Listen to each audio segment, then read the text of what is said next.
There were two of them standing on my porch at 7:10 in the morning, and neither one would sit down. The younger one asked when I had last spoken to my ex-wife. I told him the truth. 2 years, 4 months. He wrote that down like it was worth something. Then the detective said the word missing. And a few seconds later, she said the words, person of interest, and the whole street went quiet. The entire time she was talking, I had Renee's handwriting folded twice in my shirt pocket. An index card she'd mailed to a house she had no way on God's green earth of knowing existed. My name is Curtis. I'm 49 years old, and I audit freight invoices for a produce distributor 12 miles outside Wilmington, North Carolina. That's the whole job. Trucks come in from Florida with lettuce and peppers and 48 pages of paperwork, and I sit in a windowless room with a calculator and find the places where the paperwork lies. Nobody's ever impressed by that at a barbecue. But last February, I found a produce hauler double billing us for the same 11 pallets across 2 quarters, and I got us back $19,000 with a manila folder and a highlighter. My supervisor called it luck. I let him. I like my life now. I like the brick duplex on Camellia Street with the porch rail I sanded and painted myself. I like the coffee I make at 5:15 in a percolator my son bought me as a joke. Dominic's 22, studying to be a physical therapist up in Raleigh, and he calls me every Sunday whether he's got anything to say or not. 2 years ago, I didn't have any of that. 2 years ago, I had a house in Dayton, Ohio, with a mortgage in both our names and a 19-year marriage I would have sworn on a Bible was the safest thing I owned. I'm not going to spend your time describing how that ended. You've heard it before, or you've lived it. There was a man. There had been a man for a while. And the part that took the wind out of me wasn't the affair. It was finding out how many people had known and how long they'd let me keep setting the table for 4 at Thanksgiving. Here's a thing about me you should probably know now, because it matters later. I keep every receipt. Every single one. Gas, groceries, oil changes, the $12 I spent on a hose clamp in 2013, all of it, flattened out and dropped into a green tin cigar box on the shelf above my washer. Renee used to laugh at that box. She'd hold up a crumpled slip from a hardware store and say, "What exactly are you saving this for, Curtis?" And I never had a good answer. I just don't like a number I can't account for. Some men whistle. I file. Real quick, if this story's already got a hold of you, do me a favor and hit subscribe and give it a like. It genuinely helps. Anyway, the detective's name was Prieto. Mid-40s, short, the kind of tired that doesn't go away on a weekend. The officer with her was maybe 26 and kept looking at my truck in the driveway like he was memorizing it. She told me Renee had been reported missing 11 days earlier. Her apartment in Dayton was locked. Her car was gone. Her phone had stopped pinging on a Wednesday afternoon somewhere off I-40, headed east. East. Toward me. I asked why they'd driven 6 hours to stand on my porch instead of just calling. Detective Prieto said they'd have called, except somebody had given them my name specifically. Somebody had told them Renee's ex-husband had reason to be angry, and that he'd moved out of state without leaving a forwarding address. I did leave a forwarding address. I left it with the post office, my bank, my son, and my attorney. I did not leave it with a single person in Renee's life. Not one. I made sure of it, deliberately, the way you make sure a gate is latched. So I stood there in my own doorway with my coffee going cold in my hand and thought, who volunteered my name? I cooperated. Fully. I want that on the record, because everything that came after depends on it. I gave her my work timesheets going back 3 weeks. I gave her my supervisor's cell number. I told her I run the food pantry table at Grace Chapel every Wednesday from 6 to 9, and that roughly 40 people can put me in that basement with a clipboard in my hand. She wrote it all down. Then she asked, almost as an afterthought, whether Renee had been in contact with me recently. I counted the silence in my own kitchen. 4 seconds. I have a bad habit of doing that. Then I went to the cigar box, and I took out an envelope, and I handed it to a police detective at 7:30 in the morning without being asked twice. It had come 3 weeks and 5 days before she disappeared. No letter inside. No card, no signature line, nothing. Just a white index card with 8 words on it in handwriting I'd know upside down in a dark room. You were right about the numbers. And underneath that, off to the side like it embarrassed her, 11 high 3. That's it. That's the whole thing. 8 words and 2 numbers from a woman who had not spoken to me since a courthouse hallway in Dayton, Ohio. Detective Prieto looked at it for maybe 6 seconds. She took a photograph of it with her phone front and back, and then she handed it right back to me and said it was probably nothing. Probably an apology she couldn't finish. Ex-wives do that, she said. Guilt gets loud around the 2-year mark. And I let her believe that. I stood there and nodded like a man who'd never met a number in his life. Because here's what she didn't know. There was no numbers argument between me and Renee. Not one. In 19 years, that woman never asked me a single question about money, ever, except how much was in checking. We fought about her mother, about vacations, about the man in the Ford, never about arithmetic. Which meant those 8 words weren't an apology. They were a reference to a conversation I had never had with her. So either my ex-wife mailed a stranger's message to my address by accident, or she was talking to somebody else and used my mailbox to do it. Before I go any further, I want to hear from you on this one. If 2 officers showed up asking about the person who put you through the worst year of your life, would you help them? Tell me honestly in the comments what you'd have done standing in that doorway. They left around 8.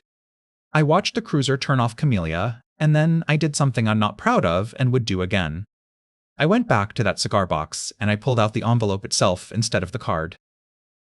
Because a card can lie. An envelope can't.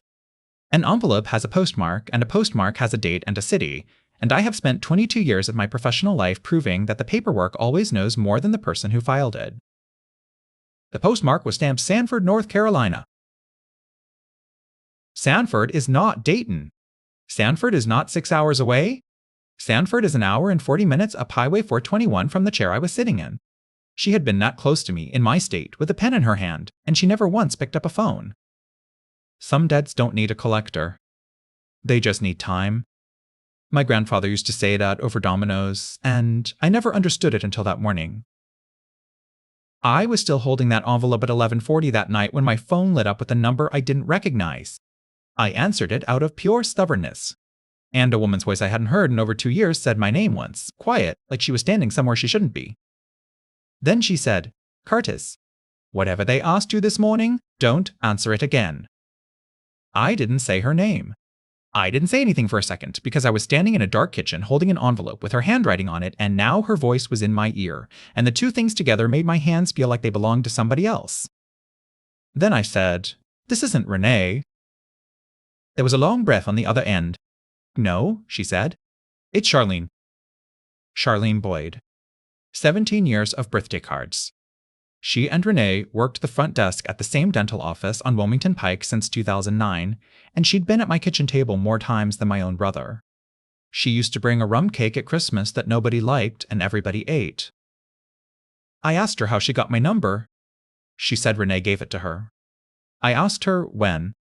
She didn't answer that one. "The police were here this morning," I said. 2 of them.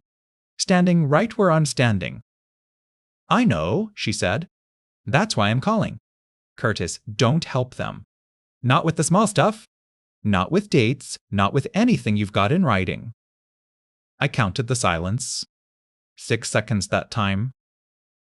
"Charlene," I said, "a woman is missing. If you know something, that's a phone call you make to a police station, not to a man in North Carolina at midnight."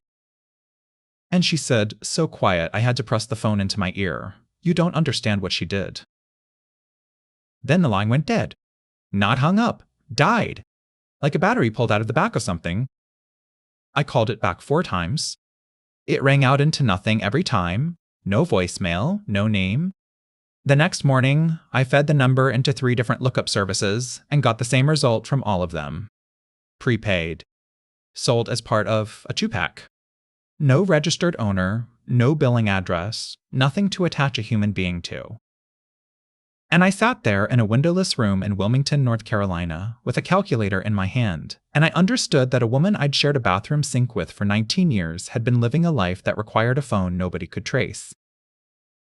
Look, If you're still with me and you're enjoying this, a like and a subscribe would mean a lot.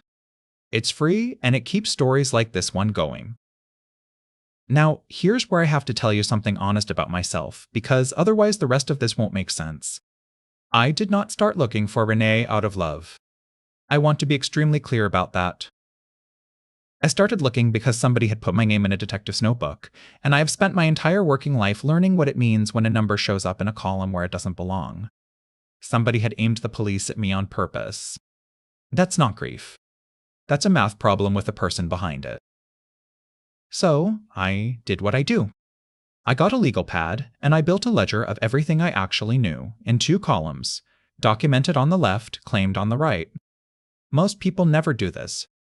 Most people mix the two together and then wonder why they end up believing something that isn't true. The documented column had 4 entries. 1 index card, postmarked Sanford, North Carolina. 1 prepaid phone. 1 missing persons report filed 11 days before 2 officers came to my door. And 1 fact I kept underlining until the paper tore, that Renee's car had last pinged off I-40 headed east, toward the coast, toward me. The claimed column had 1 entry, and it was Charlene's. You don't understand what she did. Not what happened to her. What she did. That Saturday, I drove up 421 to Sanford. Hour and 40 minutes, windows down, a thermos of black coffee on the seat because I don't drink it any other way and never have. Sanford's a working town. Brick storefronts, a rail line, a Bojangles, 2 barber shops on the same block. The post office is a squat little building with a flag and 4 parking spaces, and I stood in that lobby for a while just looking at the counter because that was the last place on earth I could put her with any certainty. She'd been right there. 3 weeks and 5 days before she vanished. I remember thinking, she stood in this room, and she didn't drive the extra hour. The clerk couldn't tell me anything, and she was right not to.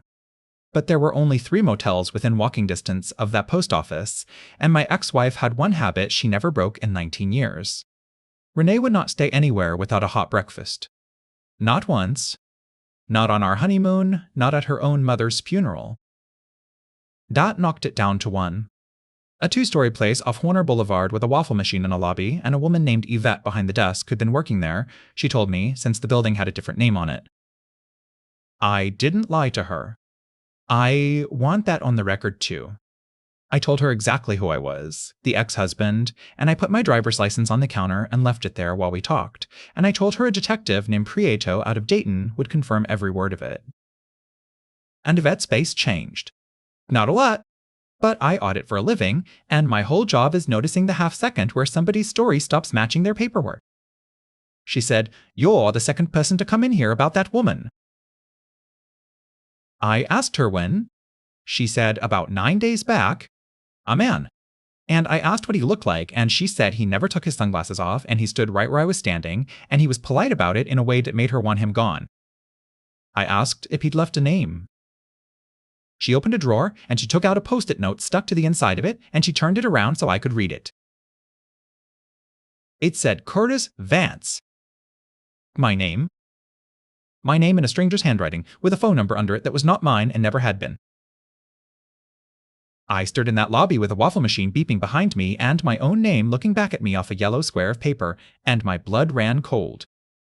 Because now the whole thing turned over. Somebody hadn't just given the police my name. Somebody had been using it, driving around central North Carolina, wearing it like a coat, asking questions about a missing woman, 9 days before anybody in a uniform had even heard of me. And every door that man knocked on, every desk clerk he leaned on, all of it was going in a file somewhere with Curtis Vance at the top of it. I asked Yvette one more thing. I asked whether Renee had ever stayed there more than once. She pulled the guest log. Not the computer.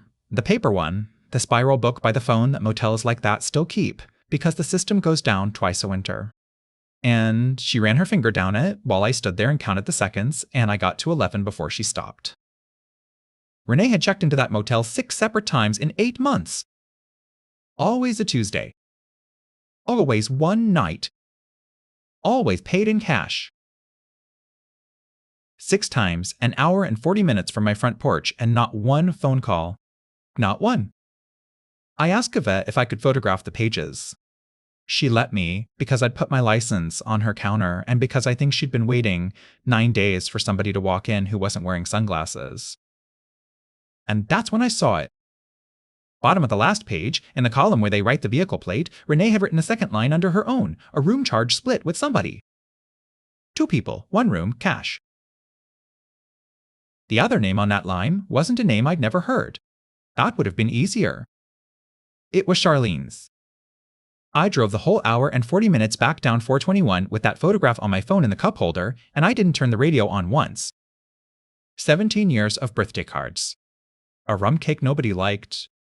Charlene Boyd's name written in a motel guest log an hour from my house, sharing a room with the woman she'd just called me at midnight to protect. And here's the part that sat on my chest the hardest. When Charlene said, "You don't understand what she did," I'd heard it as a warning about Renee. Driving home, I started hearing it a different way. I started hearing a woman who was already inside the thing she was warning me about. I got back to Camellia Street a little after 6. I did not call Charlene. I did not call anybody.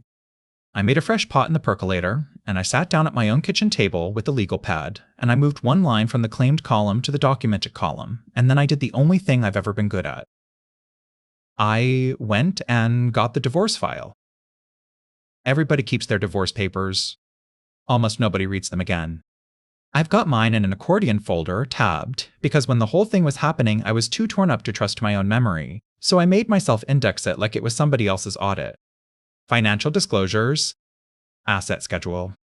Both parties' sworn statements of income and debt, signed and notarized October of that year. I hadn't opened it in 26 months. I opened it that night and I read it the way I read a freight invoice, not for the story, for the seams. Renee's sworn income statement listed her employment as full-time, front desk and billing, Whitmore Family Dental, Wilmington Pike, Dayton, Ohio. Continuous since 2009. Signed under penalty of perjury, which is exactly what I'd have expected. Except I'd also kept something else in that accordion folder in the very back because I keep everything. A Christmas card from the practice. December of the year before the divorce. A group photo, 11 people in front of a fake fireplace, and printed underneath in gold script, "Thank you for 14 wonderful years, Whitmore Family Dental, now under new ownership." New ownership. 11 months before she swore under oath that she'd been continuously employed there. Now, that doesn't prove anything on its own. Practices change hands. People keep their jobs. But I've been doing this long enough to know that when a business changes hands, the first thing the new owner does is audit the books, and the second thing they do is look very carefully at whoever's been handling the money at the front desk. And Renee had been handling the money at that front desk for 14 years. Real quick, before I go on, if this is keeping you in your seat, hit that subscribe button and drop a like. That's the whole ask, and it genuinely matters. Monday morning, I called Detective Prieto. I want to be very clear about the order of things, because it's the part that saved me later. I called her. She didn't call me. I told her about Sanford. I told her about the motel off Horner Boulevard, and about Yvette, and about 6 Tuesdays paid in cash across 8 months. I emailed her the photographs of the guest log pages before we were even off the phone. And then I told her about the post-it note with my name on it, and for the first time in the whole conversation, Detective Prieto stopped writing. She asked me to repeat the phone number that was written under it. I read it off. She asked me to hold. I counted the silence. Not seconds that time. 2 minutes and 11 seconds of hold music from a police station in Dayton, Ohio, while I stood in a windowless room in North Carolina with a highlighter in my hand. When she came back, she said, "Mr. Vance, that number is one of the 2 numbers we've been trying to identify for 11 days. It's the number that called in the missing persons report." Somebody had walked into my ex-wife's disappearance wearing my name, and then reported her missing from a phone that they'd also written my name underneath. That's not a coincidence.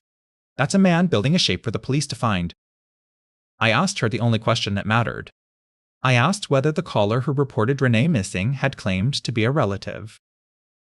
She said the caller identified himself as a concerned friend. And then she said the thing that changed the whole floor under me. She said the caller had known Renee's apartment was locked, and that her car was gone, and that her phone had gone quiet off I-40. 9 days before the police confirmed any of it. Before I go any further, I want to hear from you. That was the moment I had a choice. Hand it all over and go back to my quiet little life, or start pulling the thread myself. What would you have done? Tell me honestly in the comments. You already know which one I picked. That week I went back to the index card. You were right about the numbers. And underneath, off to the side, 1133. I'd been treating those digits as a date since the morning it arrived. November 3rd. I built a whole theory on it. November 3rd was a Tuesday that year, one of her Motel Tuesdays. I was sure of it. I sat down with the guest log photographs and a calendar, and I checked all 6 dates against it, twice, because I don't trust myself the first time. Not one of them was November 3rd. Not one was even close. The whole theory came apart in about 9 minutes, and I sat there feeling like the world's biggest fool with a legal pad full of arrows pointing at nothing. 22 years of finding the lie in the paperwork, and I'd made the exact mistake I get paid to catch.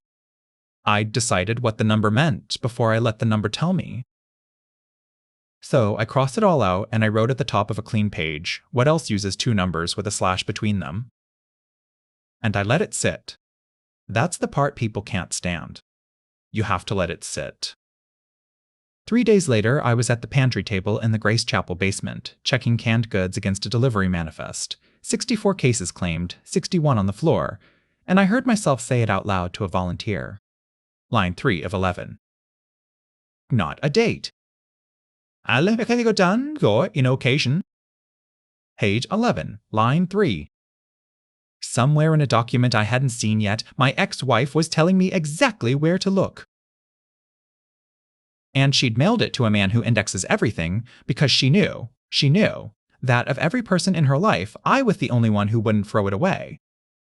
That Saturday, I came home from the hardware store at about 4 in the afternoon, and there was mail wedged in the storm door.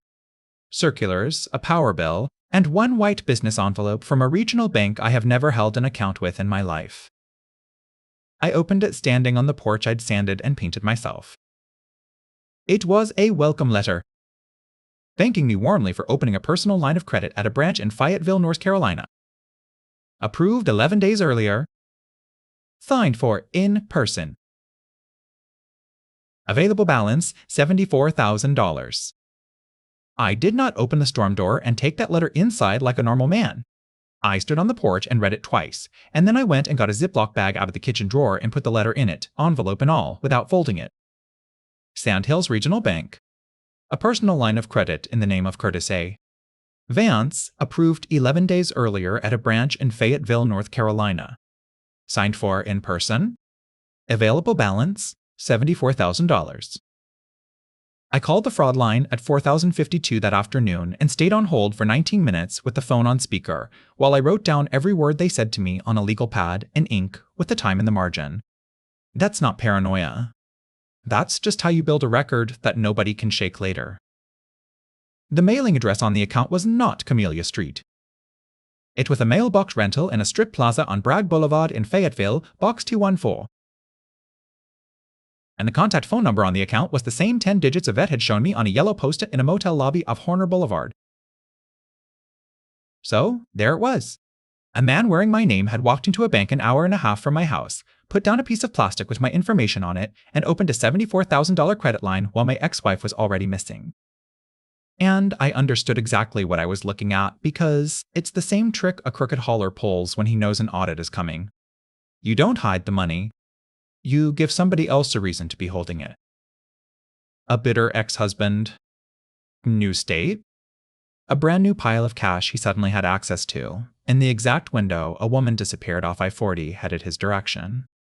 You could hand that to a jury on a paper plate. The fraud rep asked me if I wanted to dispute the account. I said yes. Then I asked her one more question, and it was the only one I actually cared about. I asked if anything had been drawn against it. $2,000. a cash advance 8 days earlier at a branch in Cameron, which is 19 miles from Sanford. 2,000. Out of 74 available. Nobody takes 2,000 when they can take 74 unless they're not stealing. Unless they're testing whether the thing works. I hung up and I called Detective Prieto's cell at 5:31 p.m. on a Saturday. I want that in the record too. She did not come looking for me. I called her every single time. She let me get about 4 sentences in before she stopped me and told me to slow down and start over with the times. So I did. And when I got to the $2,000 advance in Cameron, she asked me to hold, and this time I didn't count the seconds. I stood in my kitchen and watched the light go orange on the portrayal I'd sanded myself. When she came back, she asked whether I had touched the letter with bare hands. I told her it was already in a bag on my counter. There was a pause on her end that I'd describe as the first time in 11 days that anybody in Ohio had thought of me as something other than a name in a notebook. Then she gave me 3 instructions. Don't go to Fayetteville. Don't go to that mailbox store. Don't call the number on the post-it. I followed all 3. Everyone. And I want you to understand something. That was not because I'm a coward. It's because the second I did any of it, I'd have handed the man building this exactly what he was waiting on. He needed me to act guilty. So I sat still, and I stayed dull, and I let a man who thought I was a doormat keep thinking it. If you're still riding along with me, do me a kindness and hit subscribe and drop a like. It takes 2 seconds, and it keeps these stories coming. Now, that night I finally went back to the index card. Page 11, line 3. 3 days earlier, I'd figured out it was a location, not a date. But a location in what? Renee didn't send me a document. Renee sent me 8 words on a card from a post office in Sanford, North Carolina. Which meant she wasn't pointing at something she was giving me. She was pointing at something she knew I already had. So I laid it out on the kitchen table, everything paginated I owned that Renee had ever touched. The mortgage packet from the Dayton house. The homeowner's policy. The divorce file in the accordion folder. And the divorce file had exactly 1 document long enough to have a page 11. The marital asset schedule. 22 pages, 4 columns, every dollar and doorknob we'd ever owned together, signed by both of us and notarized in October, 2 years and 4 months ago. I turned to page 11 and ran my finger down to line 3, and I sat there for a while without moving. Safe deposit box I-14T, Riverbend Credit Union, Dayton, Ohio. Jointly held. Contents, personal papers, no assessed value. Retained jointly. Retained jointly, meaning nobody closed it. Meaning for 26 months, my name had been sitting on a steel drawer in Ohio that I had genuinely, completely forgotten existed. And that's when the other half of the card finally opened up on me. You were right about the numbers. I'd told you there was no argument about money between me and Renee, and there wasn't. Not one in 19 years. But there was a Tuesday afternoon in a lawyer's conference room on 3rd Street with a plate of shortbread cookies nobody touched, and I remember I had my reading glasses pushed up on my head, and I said to my attorney, not to her, to him, this schedule doesn't balance. There's about $11,400 that isn't accounted for anywhere in here. And then I said, I don't care. Let's just finish. Because I was 50 pounds of tired in a 49-year-old body, and I wanted out of that building more than I wanted $11,000. I let it go. I signed it, and I drove to a Waffle House, and I sat in the parking lot for an hour. Renee was 3 feet away when I said it. And she carried that sentence around for 2 years and 4 months, and then she stood in a post office in Sanford, North Carolina, and mailed it back to me. She wasn't apologizing. She was telling me I'd been right, and telling me where the proof was sitting. Before I take you any further, I want to hear from you on this one. She had my address, my phone number, and 2 whole years. Why do you think she never just called me? Tell me what you make of that in the comments. I read every single one. Monday morning, I called Riverbend Credit Union and gave them my name, my old Dayton address, my social, and the box number off page 11, line 3. The woman confirmed the box was active and that Curtis A. Vance was still a listed signatory in good standing. Then I asked her the only question I've been holding all weekend. I asked when it had last been accessed. I heard her keyboard. I counted the silence out of habit and got to 14. 3 weeks and 6 days before Renee disappeared. One entry. Signed in at 11,004 in the morning, signed out at 11,031. The day before that index card was postmarked in Sanford, North Carolina.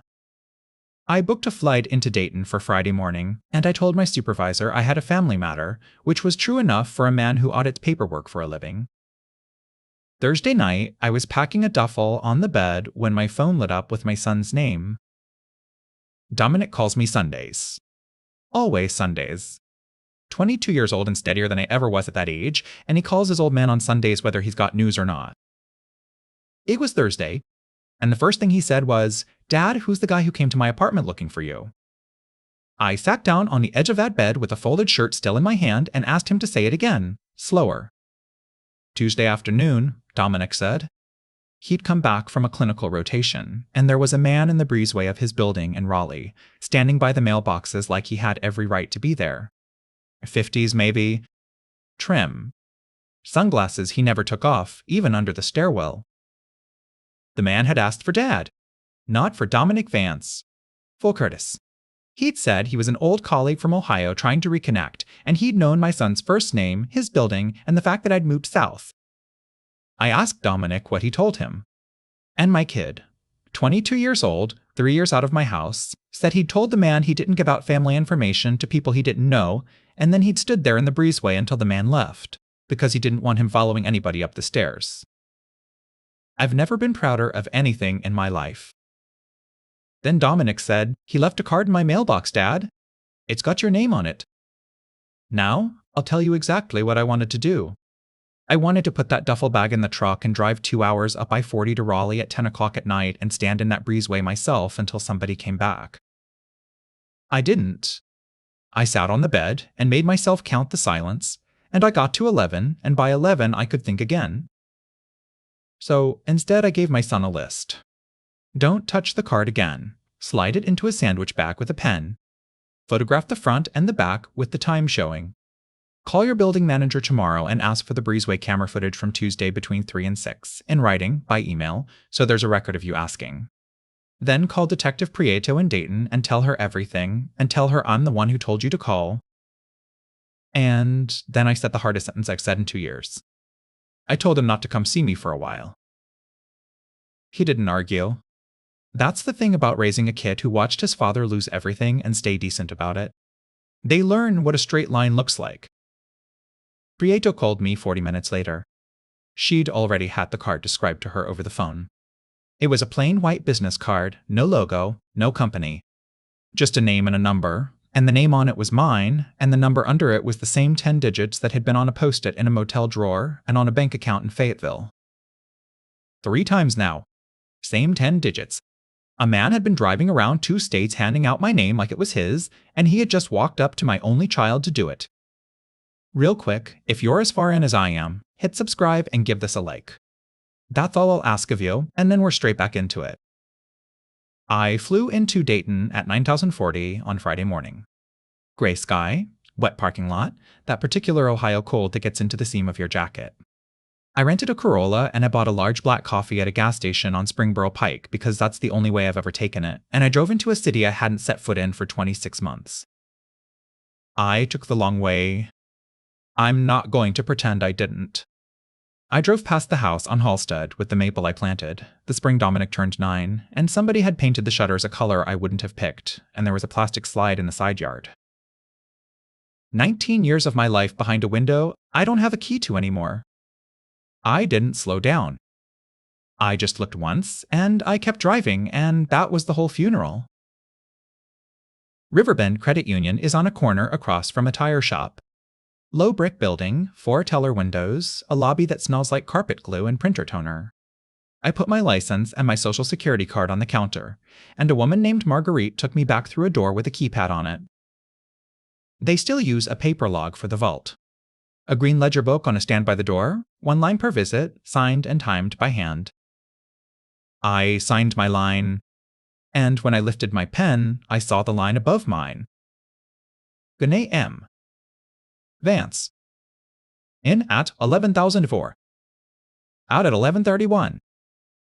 26 months of blank lines above it and blank lines below it, and one signature sitting in the middle of all that white space like a footprint in a field of snow. Marguerite turned her key, I turned mine, and she left me alone in a room with a steel table and a chair and box. 11:40. Personal papers, the schedule had said. No assessed value. There was a spiral notebook, the kind you buy 3 for $1 in August. There was a rubber-banded brick of receipts, cash receipts, motels, gas, a storage unit in Cameron, all of them flattened out and stacked by date. My ex-wife, who spent 19 years laughing at a green cigar box above my washing machine, had been keeping receipts. And there was a manila envelope with printed emails in it, 11 pages, stapled. And one white envelope, sealed, thick, with a single word written across the front in ballpoint. I did the emails first because I've learned that the thing you most want to open is usually the thing you're least ready to read. They were from an address that was just a first initial and a string of numbers, and every message signed off the same way. 2 letters, no period after either. The tone was patient. Halimit? Almost Bond, which is the part that turned my stomach. One mine I will carry to my grave. You keep asking me whose money it is. It's nobody's, sweetheart. That's the entire point of it. The arrangement only works as long as your name is the only real one in the room. Your name is the only real one in the room. I sat in that vault with a paper cup of gas station coffee going cold on a steel table, and I finally understood what she'd walked into. Somebody had needed a clean, boring, 48-year-old woman with a 14-year employment history and a spotless credit file to be the only real thing in a chain of things that weren't real. And they'd found one at the front desk of a dental practice on Lomington Pike, 11 months after it changed hands and 11 months after the new owners started auditing the books. I want to be careful here, because it would be easy for me to make her a monster. She wasn't. She was a woman who'd gotten caught short on something at that front desk and needed a way to cover it, and a patient man with a soft voice offered her one, and by the time she understood what she'd signed up for, her name was on all of it and his was on none. The notebook was the ledger. Her handwriting, front to back, dates down the left, amounts in the middle, initials on the right. Cash in, cash in, cash in, 8 months of it. And then the last written page. One entry dated the morning she stood in that exact room. It was the only line in the whole book in the other column, money going out. $11,400. And beside it, 2 initials. CV. Mine. She hadn't come to this box to hide something. She'd come here to square a debt she'd been carrying since a conference room on 3rd Street, from a man who told his lawyer to let it go because he was too tired to fight. Some debts don't need a collector. They just need time. Which left the white envelope. Sealed, thick, my first name across the front in her handwriting. I slid it open with a car key. There was no money in it. There were photographs. 9 of them, printed on cheap paper, and the one on top was my duplex on Camellia Street, my porch, my rail, my truck in the drive, taken at night from across the road by somebody standing in the dark. I laid all 9 of them out on that steel table in 2 rows, and I made myself go slow, because the first thing a man wants to do with photographs like that is shove them back in the envelope. Photograph 1, my duplex at night, from across Camellia Street. Photograph 2, the same porch in daylight, my truck in the drive, the storm door propped with the paint can I'd been meaning to move for a month. 3 was the loading dock at work, the produce trailers backed in, my silver auto parked in the 2nd row where I always park it. 4 was the side entrance of Grace Chapel with the basement stairwell light on. 5 was a brick apartment building in Raleigh with a breezeway and a bank of mailboxes. My son's building. Somebody had stood across that lot with a camera before Dominic ever laid eyes on him. But it was the back of them that stopped my heart, not the front. Every single photograph had a date on the back in Renee's handwriting, and under the date, a time, and under the time, a note. D. From D. Me. He says these are for insurance. Asked what insurance means. No answer. She hadn't taken them. Somebody had handed them to her, one at a time, over 8 months. And she had written down the date she received each one like a woman logging an invoice, and then she'd driven them to a steel drawer in Ohio and locked them where only 2 names on earth could open it. She'd been showing me the gun that was pointed at my head, from a room I hadn't stood in for 2 years. I sat there a long while. Marguerite knocked twice, and I told her I was all right and I needed 10 more minutes. The 9th photograph was different from the other 8. It wasn't a house or a lot or a stairwell.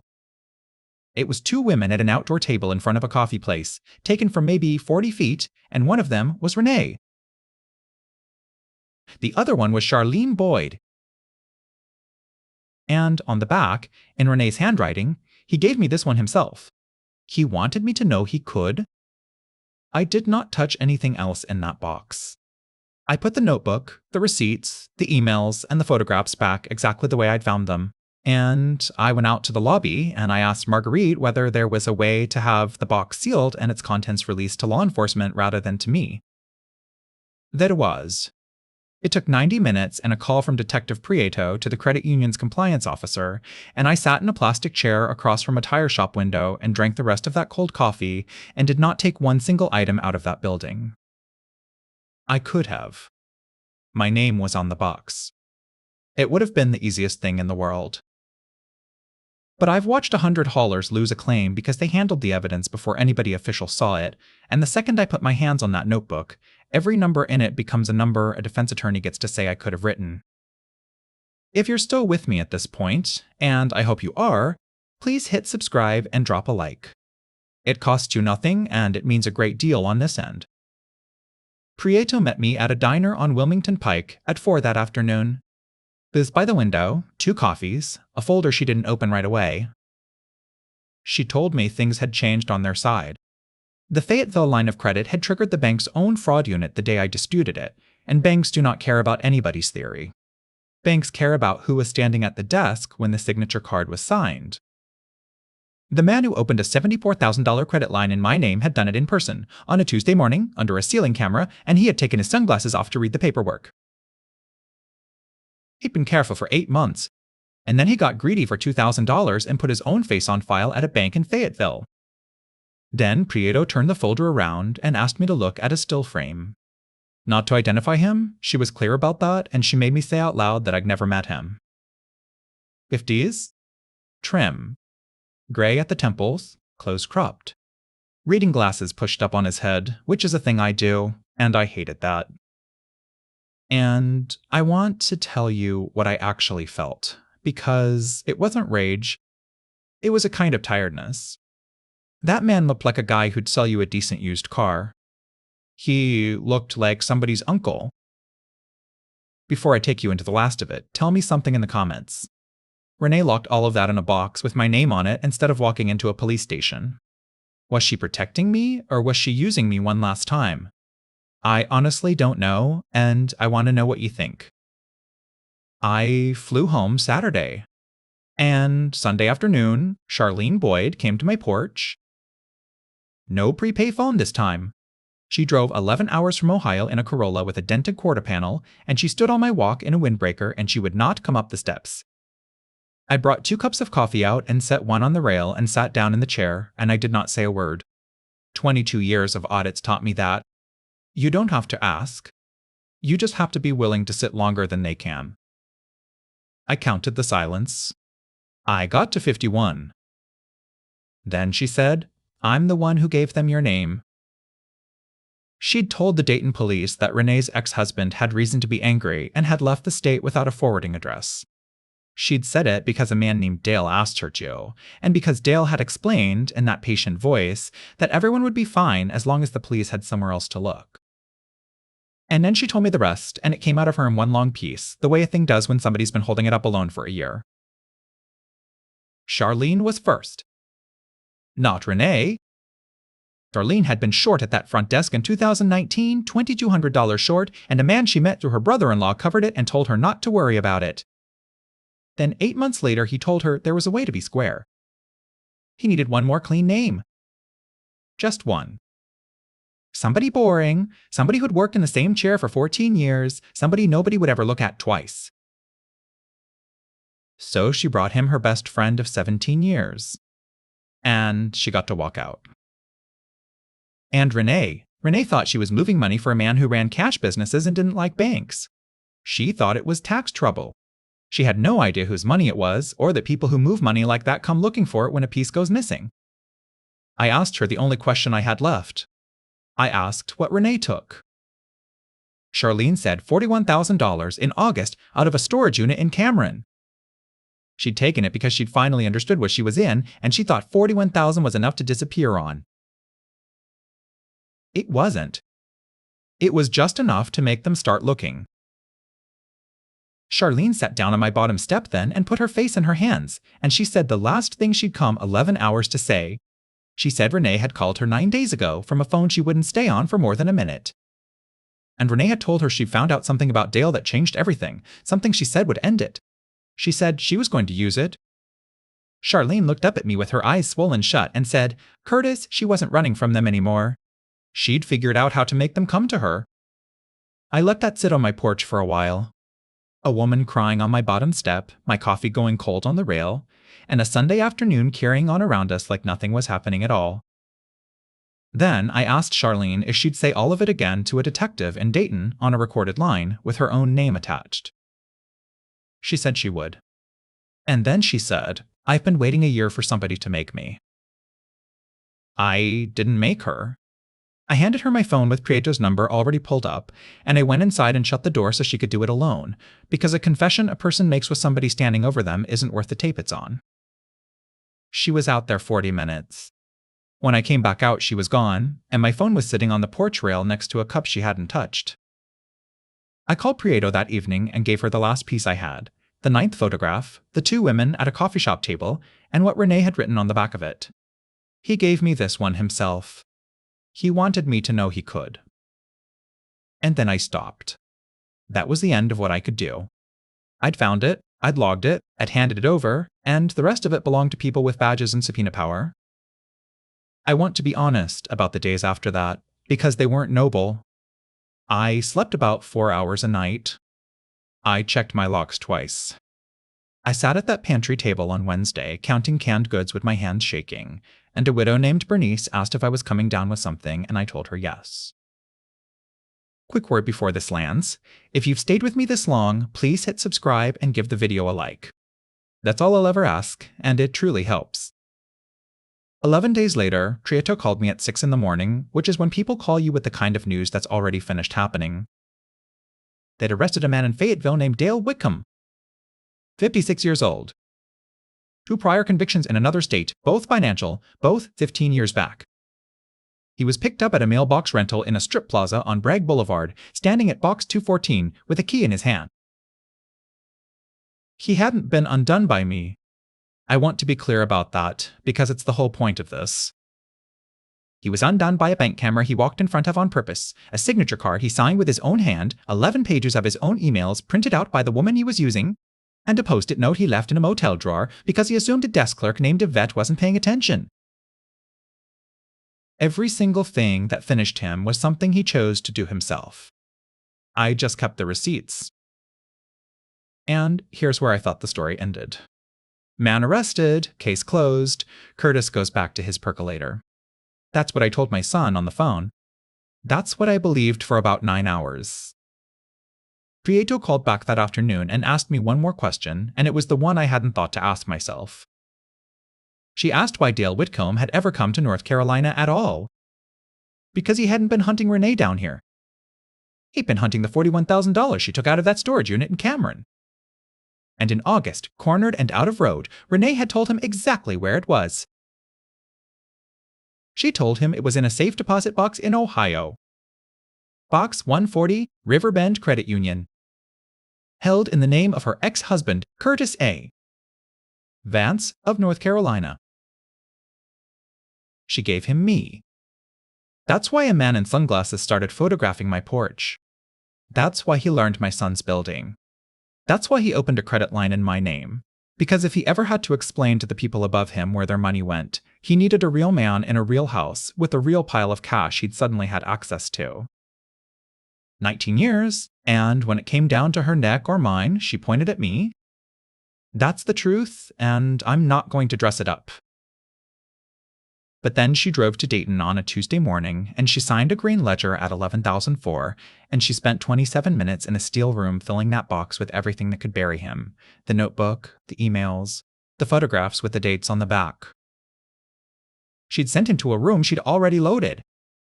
And the next morning, she stood in a post office in Sanford, North Carolina, and mailed 8 words to the only man alive who would understand where to look. You were right about the numbers. Page 11, line 3. It wasn't an apology. It never was. It was a woman who had already sold me out, trying to hand me the thing that would save me, because she knew she couldn't call, and she knew she couldn't come, and she knew that of every person she'd ever known, I was the one who never threw anything away. They found her 9 days after that phone call. A motel outside Bristol, Virginia, $41 a night, paid up through Thursday. She'd been there 5 weeks. Prieto told me she had $11 and some change on her, a bag of clothes, and a chair pushed under the door handle. She'd been sleeping in the daytime with the lights on. The $41,000 had been gone since October. She'd spent it hiding from the very thing she'd bought it to escape.